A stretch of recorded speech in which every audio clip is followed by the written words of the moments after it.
അല്ലേ പള്ളിക്കവല താമസിക്കുന്നത്. ആ ഞാൻ വിളിച്ചേ ആ എന്റെ പൊന്ന് സാവേ നമുക്കിട്ട് എന്നാ ഇവരെല്ലാവരും കൂടി നമുക്കിട്ട് ഒരു ഭയങ്കര പണിയുന്നത്.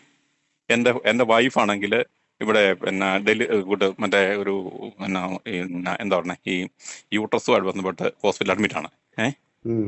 അഡ്മിറ്റ് ആയിട്ട് ഞാൻ അവിടെ പൈസ ചെയ്യുന്നുണ്ട്. ഇപ്പം 2 ലക്ഷം രൂപ 2.5 ലക്ഷം രൂപ 2,20,000 വേണം. ഞാൻ എനിക്ക് ആ പൈസ ഉള്ളു. ഞാൻ ആ പൈസ എന്നിട്ട് എന്നെ അവിടുന്ന് ആ ബിനോയ് പിടിച്ച് വണ്ടിയെന്ന് പിടിച്ച് ഒറ്റ തള്ളും തള്ളി.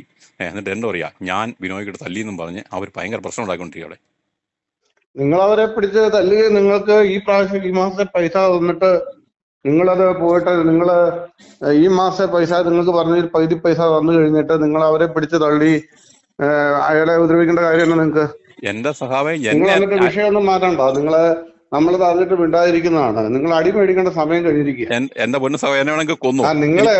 നിങ്ങൾക്ക് പണി അറിയത്തില്ല എന്നിട്ടാ. ഏഹ് നിങ്ങൾക്ക് പണി അറിയത്തില്ല എന്നിട്ടാ.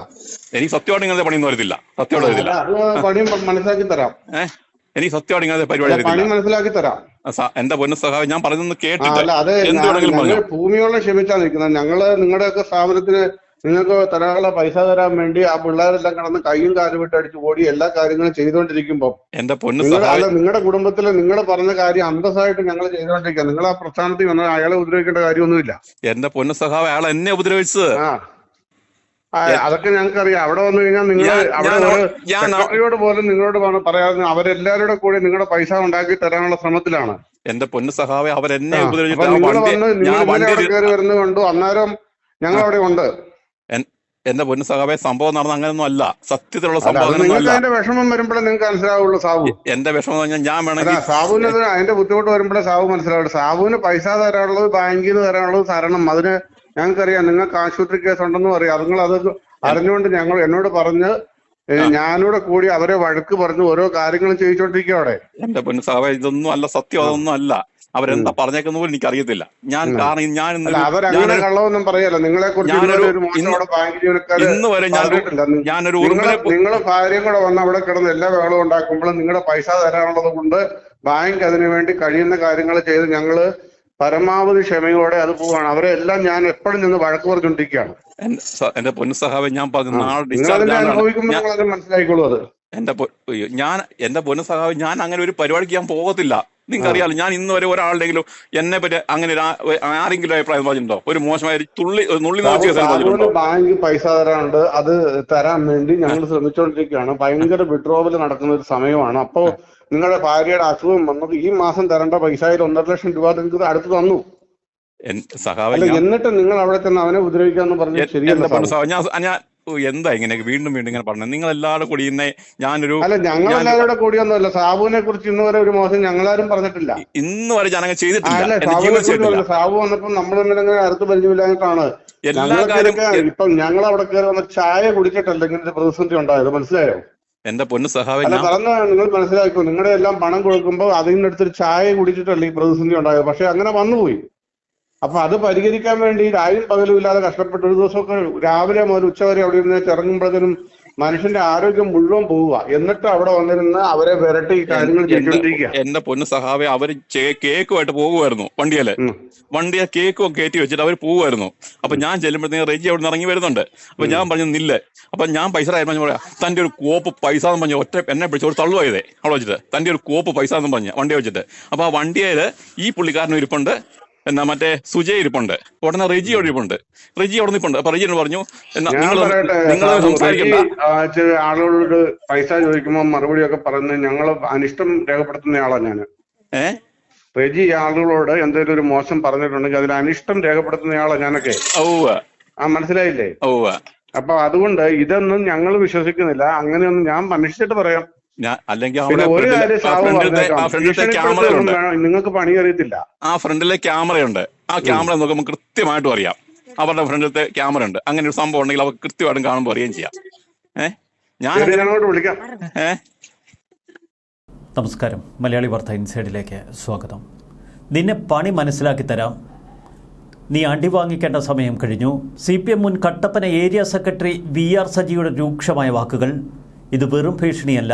വിദേശത്ത് പോയി കഷ്ടപ്പെട്ട് സമ്പാദിച്ച പണം അതൊരു സഹകരണ ബാങ്കിൽ നിക്ഷേപിച്ചൊടുവിൽ ഒന്നുമില്ലാതായി ആത്മഹത്യയിൽ ഒടുങ്ങേണ്ടി വന്ന സാബുവിനോട് സജി അവസാനമായി സംസാരിച്ചത് ഇത്തരത്തിലാണ്. അടി വാങ്ങിക്കേണ്ട സമയം കഴിഞ്ഞു. പറയുന്നത് നിസ്സാരക്കാരനല്ല, പാർട്ടിയുടെ വലിയ നേതാവാണ്. കട്ടപ്പനയിലെ ഒരു സാധാരണ കച്ചവടക്കാരനായ സാബുവിനെ ഇത്തരം വാക്കുകൾ മതി ഭയപ്പെടുത്താൻ. കട്ടപ്പന റൂറൽ ഡെവലപ്മെന്റ് കോഓപ്പറേറ്റീവ് സൊസൈറ്റിയിൽ തന്റെ 14 ലക്ഷം രൂപയും പലിശയും, ഭാര്യയ്ക്ക് ഒരു സർജറിയുമായി ബന്ധപ്പെട്ട ആശുപത്രി ചെലവ് 2 ലക്ഷം രൂപയോളം അടിയന്തരമായി വേണം. ബാങ്കിലെത്തി പണത്തിനു വേണ്ടി കേണപേക്ഷിച്ചു സാബു. എന്നാൽ പണം നൽകിയില്ല എന്ന് മാത്രമല്ല, പിടിച്ചു തള്ളി നിനക്ക് പണം തരില്ല എന്ന് പറഞ്ഞ് ക്രൂരമായി അയാളെ അവിടെ നിന്ന് ഇറക്കി വിടുന്നു. 2007 നിക്ഷേപിച്ച പണം പലപ്പോഴായി ഒരു വിധത്തിലാണ് സാബു തിരികെ വാങ്ങിയത്. അതും ദിവസങ്ങളോളം ബാങ്കിൽ കയറിയിറങ്ങി. ഒടുവിൽ ബാക്കിയായ 14 ലക്ഷം രൂപയ്ക്കാണ് സാബു കേണപേക്ഷിച്ചത്. ഉണ്ടായിരുന്ന പണം മുഴുവൻ ബാങ്കിൽ. ഭാര്യയ്ക്ക് അസുഖം വന്ന് ഒരു സർജറിക്കായി ആശുപത്രിയിൽ പ്രവേശിച്ച് അതിനുവേണ്ടി യാചിച്ചപ്പോൾ ബാങ്കുകാരുടെ അധിക്ഷേപം. ഇത് ബാങ്കുകാരൊന്നുമല്ല, പാർട്ടിക്കാരാണ്, പാർട്ടി ഗുണ്ടകൾ. തങ്ങൾക്കിഷ്ടമുള്ളവർക്ക് നിക്ഷേപ തുക വിതരണം ചെയ്ത് നിക്ഷേപകരെ വഞ്ചിച്ച കട്ടപ്പന ബാങ്ക് അധികാരികൾക്കെതിരെ എന്തുകൊണ്ട് പോലീസ് കേസെടുക്കുന്നില്ല? CPM നേതാവ് VR സജി സാബുവിനെ വിരട്ടുന്ന ഈ ഓഡിയോ ഇത് നമ്മെ കൂടി ഭയപ്പെടുത്തി കളയും. ആത്മഹത്യയ്ക്ക് തൊട്ടു മുൻപാണ് സാബുവിന് നേർക്ക് സജിയുടെ ആക്രോശം. ഒരുപക്ഷെ സാബു ഭയപ്പെട്ടിട്ടുണ്ടാകാം. പാർട്ടി ഗുണ്ടകൾ തന്നെ എന്തും ചെയ്തു കളയുമെന്ന ഭയം. തന്നെ മാത്രമല്ല, കുടുംബത്തെ പോലും പാർട്ടി ഇല്ലാതാക്കുമോ എന്ന് സാബു ഭയന്നിട്ടുണ്ട്. ഇതായിരുന്നു സാബുവും സജിയും തമ്മിലുള്ള ആ സംഭാഷണ ശകലം. 2007 മുതലാണ് പണം നിക്ഷേപിച്ചത് കട്ടപ്പന സഹകരണ ബാങ്കിൽ. എന്നാൽ തിരികെ പണം ലഭിക്കാൻ സാബു ഒരുപാട് കഷ്ടപ്പെട്ടു. വർഷങ്ങൾക്ക് മുൻപ് ഒരു സ്ഥല ഇടപാടിന് 34 ലക്ഷം രൂപ അത്യാവശ്യമായി വന്നു. 2007 മുതൽ 60 ലക്ഷം രൂപയോളമാണ് സാബു ബാങ്കിൽ നിക്ഷേപിച്ചത്. ബാങ്കിൽ ചെല്ലുമ്പോൾ നിങ്ങൾ പറയുമ്പോൾ കാശുണ്ടാകില്ല എന്ന് ബാങ്കുകാരുടെ ആക്രോശം. ഞങ്ങൾ നിക്ഷേപിച്ച പണത്തിനു വേണ്ടിയാണ് കയറിയിറങ്ങുന്നത് എന്ന് സാബു കേണു പറയും. ഒടുവിൽ ദിവസങ്ങളോളം നടന്ന് ഒരു വിധത്തിൽ സ്ഥല ഇടപാടിനുള്ള പണം തിരികെ വാങ്ങി. 1-2 വർഷമല്ല, 2007 മുതൽ 2024 വരെയുള്ള കാലഘട്ടം ഏകദേശം 17 വർഷം നീണ്ടതാണ്. ഈ കാലഘട്ടത്തിൽ എത്രയോ തവണ ദിവസങ്ങളോളം സാബു ആ ബാങ്കിൽ ചെന്ന് കേണപേക്ഷിച്ചിട്ടുണ്ട്. ഒടുവിൽ ബാക്കിയായ 14 ലക്ഷം രൂപ എന്തുകൊണ്ടാണ് ബാങ്കുകാർ കൊടുക്കാതിരുന്നത്? ആ സാധുവിനെ മരണത്തിലേക്ക് തള്ളിവിട്ടത്. ഇത് വെറുമൊരു ആത്മഹത്യയല്ല, കൃത്യമായ കൊലപാതകമാണ്. ഈ ശബ്ദരേഖ മാത്രം മതി സജിയെപ്പോലുള്ള ക്രിമിനലുകളെ അറസ്റ്റ് ചെയ്യാൻ. സജി മാത്രമല്ല, ആ സഹകരണ ബാങ്കിലെ ജീവനക്കാർ മുതുകുണ്ടകളാണ് എന്ന് നാട്ടുകാർ പറയുന്നു. സാബു ആത്മഹത്യ ചെയ്ത് ഇത്ര സമയം കഴിഞ്ഞിട്ടും എന്തുകൊണ്ട് VR സജിയെ അറസ്റ്റ് ചെയ്യുന്നില്ല? സാബുവിന് നേർക്ക് ആക്രോശം മുഴക്കിയ, ഭയപ്പെടുത്തിയ, സാബുവിനെ പിടിച്ചു തള്ളിയ ജീവനക്കാരെ എന്തുകൊണ്ട് പോലീസ് അറസ്റ്റ് ചെയ്യുന്നില്ല? ഭരണകൂട ഒത്താശയിൽ ഇപ്പോഴും സഹകരണ കൊള്ളക്കാർ വിലസുന്ന കാഴ്ചയാണ് കേരളത്തിൽ നമ്മൾ കാണുന്നത്. സാബു അല്ലേ? അതെല്ലോ. Saji area secretary. എനിക്കറിയാം. അല്ല, ഞങ്ങളിപ്പോ അതിനകത്ത് വിഷയത്തിനൊന്നും പോകുന്നില്ല. നിങ്ങൾ ചെയ്തത് തെറ്റാണ്. നിങ്ങളുടെ പൈസ തരാനുള്ള കാര്യങ്ങളൊക്കെ ചെയ്യും. ഞങ്ങൾ ഈ ധനകാര്യ സ്ഥാപനം സാമ്പത്തിക പ്രതിസന്ധി ആയതുകൊണ്ട് ഞാൻ അവിടെ പോയിരുന്ന് കഷ്ടപ്പെട്ട എല്ലാവരോടും, ഞങ്ങൾ എല്ലാവരും കൂടെ എല്ലാവരും ഇടപെട്ടാണ് ചെയ്യുന്നത്. കാരണം ഒറ്റയടിക്ക് പരമാവധി പൈസയ്ക്ക് ആളുകൾ വന്നുകൊണ്ടിരിക്കുകയാണ്. ഒരു സ്ഥാപനത്തിൽ ചുറ്റും ബുദ്ധിമുട്ടുണ്ടെന്ന് അറിയുമ്പോൾ എല്ലാവരും വന്നുകൊണ്ടിരിക്കുകയാണ്. ഇതിൽ ഞങ്ങളിത് ഒരു ഇഷ്യൂ ആക്കാനൊന്നും പോകുന്നില്ല. നിങ്ങളുടെ പൈസ ഞങ്ങള് അല്ല പറയട്ടെ, പറഞ്ഞ പോലെ തരികയും ചെയ്യും. കേട്ടല്ലോ? നിങ്ങള് പക്ഷേ നിങ്ങൾ മനസ്സിലാക്കണം, നിങ്ങൾ ഇതിനകത്ത് ഒരു ജീവനക്കാരനായി മാറിയാൽ നിങ്ങൾക്ക് ഉണ്ടാകുന്ന ബുദ്ധിമുട്ട് ഓർത്തോണം. ഞങ്ങൾ പൈസ നിങ്ങൾ തന്നത് കൊണ്ട് ഞങ്ങൾക്കറിയാം നിങ്ങളുടെ പൈസ നിങ്ങൾ കഷ്ടപ്പെട്ടുണ്ടാക്കിയ പൈസയാണെന്നും നിങ്ങൾ ഇവിടെ കൊണ്ട് ഞങ്ങൾക്ക് സമയത്ത് തന്നതാണെന്നും അത് തിരിച്ചു തരേണ്ടതാണെന്നും ഞങ്ങൾക്ക് അറിയാം. മനസ്സിലായില്ലേ? ഞാൻ പറഞ്ഞു കേട്ടോ. അതായത് എനിക്കറിയാം സഖാവിന്റെ അനിയനും അനിലും ഒക്കെ എനിക്ക് നല്ല വളരെ ഡീപ്പായിട്ട് റിലേഷൻ ഉള്ള ആൾക്കാരാണ്. അപ്പൊ അങ്ങനെയുള്ള നിങ്ങളുടെ പിന്നെ സഖാവിന്റെ കുഞ്ഞിനെ വരെ എനിക്ക് നല്ല ഇവിടെ വരുന്ന കട വരുന്ന എനിക്ക് അത്രയ്ക്ക് നല്ല റിലേഷൻ ഉണ്ട് ആ കൊച്ചു വരെയും. എന്നിട്ട് അപ്പൊ ഇങ്ങനെ ഒരു നുണ പറഞ്ഞ് എന്തിനാ അവരുണ്ടാക്കിയത് എനിക്ക് മനസ്സിലാകാത്ത. എനിക്കിപ്പോഴും സത്യമായിട്ട് മനസ്സിലാകുന്നില്ല. ഇങ്ങനെ ഒരു കാര്യം പറയാം. ഇന്ന് വരെ സാബു അവിടെ വരുന്നവര് എന്തെങ്കിലും കാര്യങ്ങളുണ്ടായി ഞങ്ങൾ പറയാം. ഞങ്ങൾ സെക്രട്ടറി എന്റെ അടുത്ത് ഇരുത്തിക്കൊണ്ടാ പറയുന്നത്. സെക്രട്ടറിയും വിനോയി എല്ലാ ജീവനക്കാരും എന്റെ അടുത്ത് ഇവിടെ പാർട്ടി ഓഫീസിലുണ്ട്. ഞാൻ പറഞ്ഞ ഒരു കാര്യം പറഞ്ഞേക്കാം. സെക്രട്ടറി ചിലപ്പോ ആളുകളോട്, ഒരു കസ്റ്റമറോട് ഇച്ചിരി അങ്ങനെ ഇങ്ങനെയൊക്കെ പറഞ്ഞാൽ അവരെ ഞങ്ങൾ വഴക്ക് പറയാറുണ്ട്. കേക്കാവോ? അല്ലാണ്ട് ഞങ്ങളത് മൂടിപ്പൊതിച്ച് പോകുന്നവരല്ല.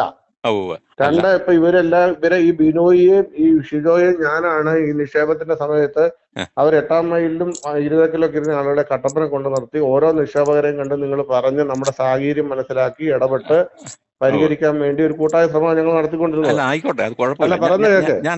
അപ്പൊ ഒരു നിക്ഷേപകം വന്നാൽ ഒരിക്കലും ജീവനക്കാര് ഒരു കാര്യം പറയില്ല. ഇപ്പൊ ഞാൻ പരാതി കൊടുക്കാനാ പറഞ്ഞത്.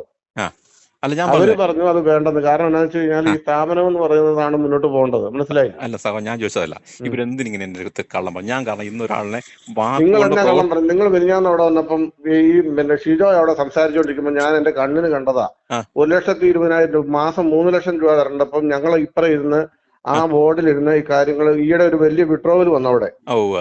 അപ്പൊ എന്ന് പറഞ്ഞാൽ ആ പുള്ളി ഞങ്ങൾക്ക് തിരിച്ചു തരാന്ന് പറഞ്ഞേക്കാണ് ആ പൈസ. അതിനുവേണ്ടി ഇതുങ്ങൾ പോയി കിടന്ന് കഷ്ടപ്പെടുന്നതിനിടയ്ക്കാണ് നിങ്ങൾ വന്നപ്പോ പറഞ്ഞു ഇത്രയും കൊടുത്തിട്ടുള്ളൂ, പുള്ളിക്ക് ഈ മാസം അവസാനമാണ് കൊടുക്കേണ്ടത്. അപ്പൊ പുള്ളിയുടെ വൈഫ് ഹോസ്പിറ്റലിലാണ്. അപ്പൊ ഞാൻ അറിഞ്ഞില്ലായിരുന്നു നിങ്ങളുടെ വൈഫ് ആശുപത്രിയിലാണെന്ന്. അപ്പൊ ഞാൻ ഷിജോയോട് പറഞ്ഞു നീ അത് ഡീൽ ചെയ്യേ എന്ന് പറഞ്ഞിട്ടാണ് ഞാൻ ഇറങ്ങി പോകുന്നത്. ഷിജോ പറഞ്ഞേ അത്രയും ചെയ്തതെന്ന് വെച്ച് കഴിഞ്ഞാൽ ഞങ്ങൾ നിങ്ങളുടെ അടക്കം എല്ലാവരും വേറെ ഒരു ധനകാര്യ സ്ഥാപനത്തിന്റെ സെക്രട്ടറി വിളിച്ചു വരുത്തി ഇതിന് മറികടക്കാൻ എന്തെല്ലാം മാർഗം നിങ്ങൾ ആലോചിക്കുകയാണ്. ഹലോ,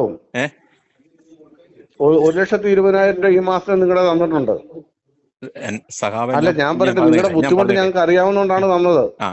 എന്റെ അവസ്ഥ എന്ന് പറഞ്ഞാൽ അത് സത്യം. അത് സാബു ഞാനിവിടെ പൊതുപ്രവർത്തകനാണ്. ഇപ്പൊ ഒരാളെന്നോട് വന്ന് ചോദിച്ചിട്ട് എനിക്ക് കടമുണ്ടോന്ന്. ഞാൻ ഇവിടെ പാർട്ടിക്ക് ഓഫീസ് പണിത് കൊടുത്തിട്ട് 80 ലക്ഷം രൂപ പാർട്ടി എനിക്ക് തരാനുണ്ട്. അല്ല പറയുന്ന കേക്ക്. അല്ല പറയുന്ന സാബു കേക്ക്. അല്ല സാബു കേക്ക്. ഇപ്പൊ അവിടെ ഒരു പരിപാടി നടന്നില്ലേ CSI ഓഡിറ്റോറിയത്തിൽ? അല്ല പറഞ്ഞേക്ക്, CSI ഓഡിറ്റോറിയത്തിൽ ഒരു പരിപാടി നടന്നില്ലേ? 4 ലക്ഷം രൂപ കടമുണ്ട്.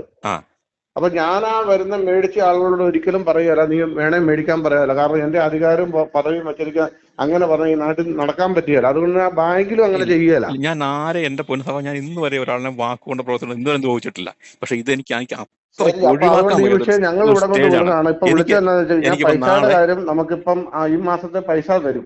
അത് ഈ മാസം തന്നെ തരും. സഹാബ് ഞാൻ പറഞ്ഞതല്ല, എനിക്ക് ഈ മാസം കൊടുത്തു. നാളെ പുള്ളിക്കാരെ ഡിസ്ചാർജ് അല്ല ഞാൻ പറഞ്ഞത് ഷിജോ ബന്ധപ്പെടും. എന്താണെന്നാ പറയുന്നത്? ഷിജോ വിളിക്കും. ഓക്കെ ശരി.